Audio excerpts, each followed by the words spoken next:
جازيهم كل الخير وكل تعبهم هذا.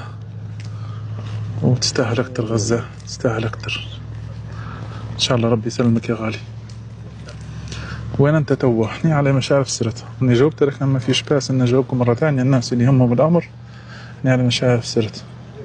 ما تنسوش متابعة الصفحة إن شاء الله، تنزل لكم المواضيع أول بأول إن شاء الله. إحنا على مشارف شو اسمها هي، يعني بأبواب مدينة سرت.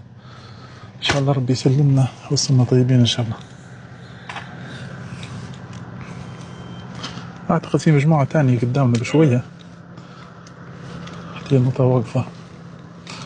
إن شاء الله تم الإجراءات وتوكلوا.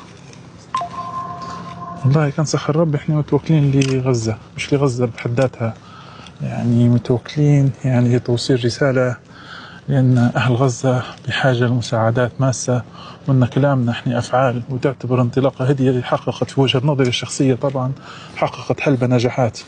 النجاح الأول اللي حققته أن دول المغرب العربي اللي هي موريتانيا والجزائر والمغرب وتونس وليبيا ومصر إن شاء الله، حتى هي كلهم يلتحقوا في يد وحدة، في قافلة وحدة، ننطلقوا من مظاهرات أو مطالبات، يعني كل شخص ودولته، إلى مظاهرات جماعية.